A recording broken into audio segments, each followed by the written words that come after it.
విశాఖ ఉక్కు కర్మాగారం ప్రధాన గేట్ దగ్గర నిర్వాసితులు హార్ కార్డు హోల్డర్లు ఎవరైతే ఉన్నారో వాళ్ళు మహాధర్నా చేపట్టారు. ఇప్పటికీ 40 సంవత్సరాలు గడిచినా కూడాను మా నిర్వాసితులకు ఎటువంటి న్యాయం జరగలేదని, యాజమాన్యం నిర్వాసితులకు సంబంధించినటువంటి ఎటువంటి ఉద్యోగ కల్పన కూడా చేయడం లేదనేసి, వాళ్ళకి ఎటువంటి న్యాయం జరగలేదనేసి, సింగిల్ సెటిల్మెంట్ జరగాలని, ఉక్కు కర్మాగారం కోసం వేలల్లో లక్షల్లో మేము భూములు కోల్పోయామని, ఆ భూములు కోల్పోయినందుకు మాకు ఆర్ కార్డు ఇచ్చి ప్రభుత్వం పక్కన పెట్టిందని, ఇప్పటి వరకు మాకు న్యాయం ఎటువంటిది జరగలేదని, మాకు న్యాయం జరగాలని, సింగిల్ సెటిల్మెంట్ జరగాలని చెప్పేసి అటు కార్మికులతో పాటు ఉక్కు నిర్వాసితులు కూడా మహాధర్నా చేపట్టారు. మనతో పాటు కార్మిక నేతలు ఉన్నారు, ఉక్కు నిర్వాసితులకు సంబంధించిన నేతలు ఉన్నారు. వారి మాటలు అడిగి తెలుసుకుందాం. వాళ్ళకి ఎటువంటి సెటిల్మెంట్ కావాలి, ఎటువంటి న్యాయం జరగాలని కోరుకుంటున్నారో వాళ్ళు మాట్లాడదు.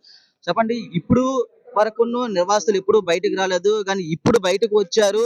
అసలు కారణం ఏంటి? మీకు ఎటువంటి న్యాయం కావాలని మీరు కోరుకుంటున్నారు?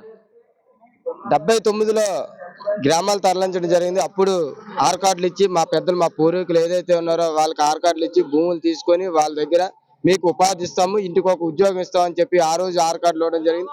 ఆ రోజు నుండి 4 దశాబ్దాలు అయింది. ఇప్పటికి ఆ రోజు నుండి ఈనాటి వరకు కూడా మేనేజ్మెంట్ తో గానీ గవర్నమెంట్ తో గానీ ఫైట్ చేయడం జరుగుతుంది. అలా ఫైట్ చేస్తున్న తరంలో 8500 వరకు ఉద్యోగాలు ఇవ్వడం జరిగింది. 8500 తర్వాత ఒక కార్మిక వర్గానికి కూడా, ఒక కార్మికుడికి కూడా ఉద్యోగం లేకుండా చేసిన పరిస్థితి ఈ రోజున్న మేనేజ్మెంట్ గానీ, గతంలో ఉన్న ప్రభుత్వం గానీ, ఈ రోజున్న ప్రభుత్వం గానీ. ఈ రోజున్న ప్రభుత్వం కనీసం నిర్వాసితులు ఇంతమంది ఉన్నారు, వీళ్ళకి ఉపాధి ఇవ్వాలని చెప్పి గతంలో ప్రభుత్వం ఉండేటప్పుడు ఇక్కడ కూరనపల్లి టెంట దగ్గరకు వచ్చి ఊగిపోయి మాట్లాడి మేము మీకు ఉపాధి కల్పిస్తామని చెప్పించిన ఈ రోజున్న ప్రభుత్వం కనీసం మా వైపు చూడడం లేదు, మమ్మల్ని పట్టించుకోలేని పరిస్థితి ఉంది. 6 నెలలు ఇక్కడ నిర్వాసితులుగా ఉంటున్న వాళ్ళు కూలి పనులు తీసి 6 నెలలు అయింది. ఈ 6 నెలల్లో కూడా ఒకరికి ఉపాధి లేకుండా ఉన్నా బాధపడలేదు. ఉద్యమాన్ని అణిచారు.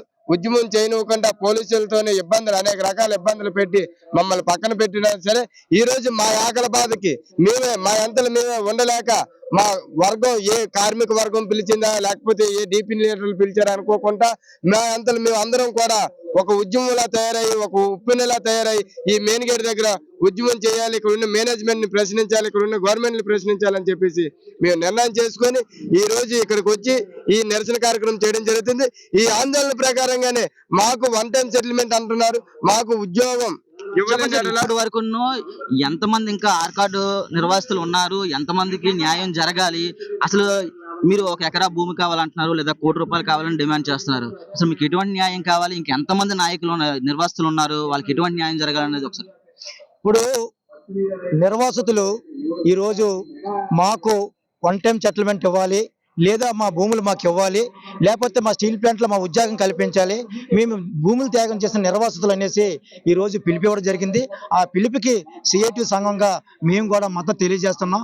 ఇది 4 దశాబ్దాలుగా 40 సంవత్సరాల నుంచి ఉక్కు నిర్వాసితులని స్థానిక ఎమ్మెల్యేలు కానీ, ప్రతిపక్ష ఎమ్మెల్యేలు కానీ అందరూ కూడా మోసం చేసుకొని ఓట్లు వేయించుకుంటున్నారు తప్ప నిజమైన నిర్వాసితులకి 40 సంవత్సరాల నుంచి న్యాయం చేసే పరిస్థితి లేదు.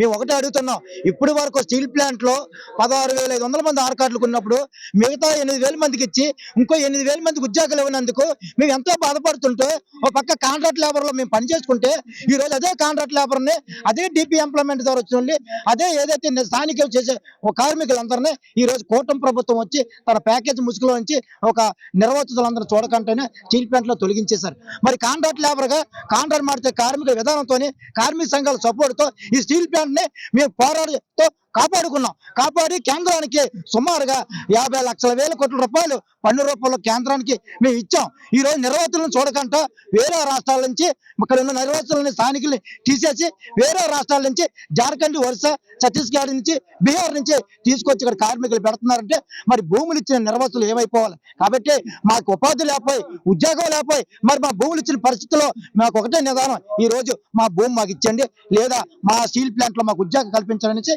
సిఐటిగా మేము కూడా మద్దతు తెలియజేస్తున్నాం. ఇది విశాఖ ప్రధాన గేటు దగ్గర అయితే ఉధృతంగా పరిస్థితి నెలకొంది. చిన్నపిల్లలు, మహిళలతో పాటు నిర్వాసితులు, ఆర్ కార్డు కలిగినటువంటి అభ్యర్థులు కూడా ఇక్కడ వచ్చి ధర్నా చేపట్టారు.